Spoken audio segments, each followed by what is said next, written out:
करते हैं जो रीसेंट डेवलपमेंट हुई है 2000 के नोट के चलन से बाहर होने के बाद। इस ऐलान के बाद इनफैक्ट लोगों के मन में कई सवाल थे। आरबीआई गवर्नर शक्तिकांता दास ने आज इन्हीं सवालों के जवाब दिए। उन्होंने कहा कि बैंकों में सभी तरह की जरूरी व्यवस्थाएं करने के निर्देश जारी किए गए हैं। लोगों को नोट बदलने के लिए 4 महीने का पर्याप्त समय मिलेगा। आरबीआई गवर्नर ने आज क्या क्या कहा, किन सवालों के जवाब दिए, ये बताने के लिए हमारे साथ हमारे economic policy editor Lakshman Roy मौजूद हैं। लक्ष्मण, पहले तो बताइए कि 2000 के नोट चलन से बाहर होने के बाद हमने ज्वेलरी शॉप्स पे तो काफी रश देखा है, लेकिन उसके अलावा अगर देखें तो शॉपिंग कर सकते हैं क्या इन नोट को इस्तेमाल करके? बिल्कुल, जब से ये फैसला आया कि 2000 के नोट का सर्कुलेशन से बाहर लिया जा रहा है तो हर कोई यही सवाल पूछ रहा था कि 2000 के नोट से क्या हम शॉपिंग कर सकते हैं। कई जगह से खबरें आ रही थी कि 2000 के नोट को लेकर के दरअसल कई दुकानदार इसको एक्सेप्ट नहीं कर रहे हैं। हालांकि जोमेटो ने कहा कि फ्राइडे से लेकर अब तक करीब 70% से ज्यादा ऑन कैश डिलीवरी में 2000 का नोट उसने लिए भी है। तो इन खबरों के बीच में जब ये सवाल मैंने रिजर्व बैंक के गवर्नर शक्तिकांता दास से पूछा तो उन्होंने साफ तौर से कहा कि 2000 का नोट से आप खरीदारी कर सकते हैं, क्योंकि इस पे लीगल टेंडर है 2000 का नोट। 2000 का नोट से खरीदारी करने पर किसी भी तरह की कोई पाबंदी नहीं लगाई गई है। उन्होंने ये जरूर कहा कि हो सकता है कि चेंज नहीं हो, जैसे खुले नहीं होने की वजह से कई दुकानदार 2000 का नोट लेने से मना कर दे। तो ये दुकानदार और ग्राहक के बीच पर निर्भर करता है कि आखिर 2000 का नोट लेंगे कि नहीं लेंगे, लेकिन 2000 के नोट से खरीदारी करने पर किसी भी तरह की कोई पाबंदी नहीं है। ये सवाल मैंने खुद रिजर्व बैंक के गवर्नर शक्तिकांता दास से पूछा। आइए सुनते उनका क्या कहना है। इस फैसले के बावजूद अब 2000 के नोट से सामान खरीद सकते हैं, दुकानदार को एक्सेप्ट करना होगा अगर ऐसा होता तो लीगल टेंडर है। इतना बोल दीजिए। देखिए 2000 का नोट तो लीगल टेंडर है ही। हमने नोटिफिकेशन में कहा है, बिल्कुल साफ कहा है कि 2000 का नोट लीगल टेंडर है। बाकी जो खरीदता है, जो बेचता है, उनके बीच में कई समय ऐसा होता है कि कोई दुकानदार के पास मान लीजिए चेंज नहीं है तो हम कैसे, इसी आपका प्रैक्टिकल भी आपको देखना पड़ेगा। लेकिन 2000 का नोट लीगल टेंडर है।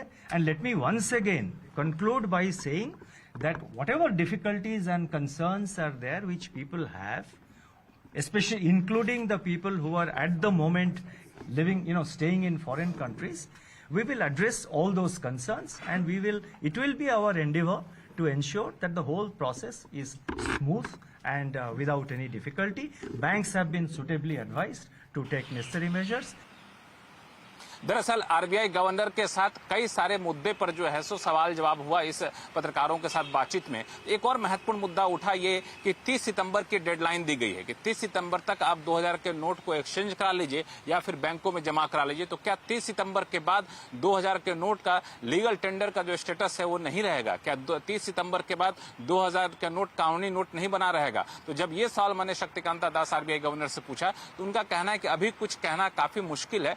30 सितंबर तक पहले ये देखा जाएगा कि कितने नोट सिस्टम में आते हैं, उसके बाद उसकी समीक्षा की जाएगी, फिर ये तय किया जाए कि 30 सितंबर के बाद इसको क्या करना है। लेकिन उन्होंने एक बात और जोर देकर कहा जो कि काफी महत्वपूर्ण है, वो ये कि 30 सितंबर के बाद लीगल टेंडर नहीं रहेगा या फिर 30 सितंबर तक ही लीगल टेंडर रहेगा, ऐसा मैंने कभी नहीं कहा, न तो रिजर्व बैंक के ऑर्डर में कहा गया। तो ये जो अंदेशा जताया जा रहा है कि 30 सितंबर के बाद लीगल टेंडर नहीं रहेगा, लोग भीड़ लेके जुट जाएं और बैंकों में लंबी लाइन लगा दें चेंज करने के लिए, तो मुझे लगता है कि ये डर खत्म करने की कोशिश यहाँ पे की गई है। और अगर जरूरत रहा तो हो सकता है कि 30 सितंबर के बाद भी 2000 का नोट लीगल टेंडर रह सकता है। और बता दूं कि शक्तिकांता दास वही है कि जब 500,000 के नोटबंदी की गई थी तो उस वक्त सेक्रेटरी थे इकोनॉमिक अफेयर्स की, यानी अधिकारियों के मुखिया वही थे जब ये फैसला लिया गया था। तो उस समय आपको याद होगा कि जब कोई दिक्कतें आती थी तत्काल उसमें कदम उठाते थे, तत्काल नियमों बदले जाते थे। तो हो सकता है कि लोगों की दिक्कतों को देखते हुए जरूरत पड़ा तो कुछ और भी बदलाव हो सकता है, लेकिन लोग पैनिक में ना आए, उनका साफ तौर से कहना था।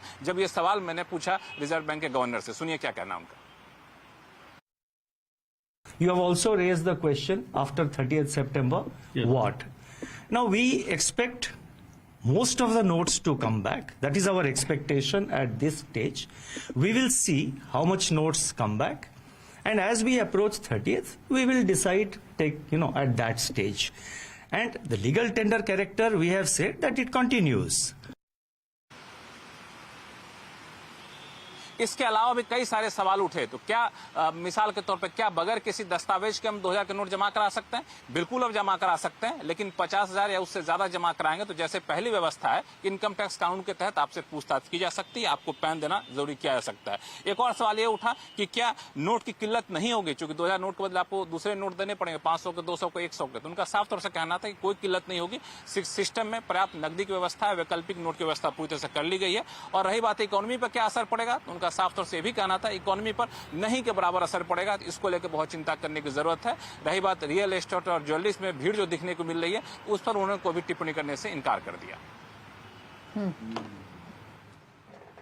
ओके, तो ये तमाम बातों के थ्रू जो कॉन्वर्सेशन आरबीआई गवर्नर से हुआ, क्लैरिटी आई एम श्योर मिली होगी व्यूअर्स को, कंज्यूमर्स को कि क्या हो सकता है, क्या होगा 4 महीने बाद, या फिर बैंकों की व्यवस्था कैसी है, शॉपिंग आप कर सकते हैं या फिर नहीं। शुक्रिया लक्ष्मण, ये सभी डिटेल्स लाने के लिए जो कॉन्वर्सेशन आपका हुआ आरबीआई गवर्नर के साथ। रुक रहे इसी के साथ एक ब्रेक।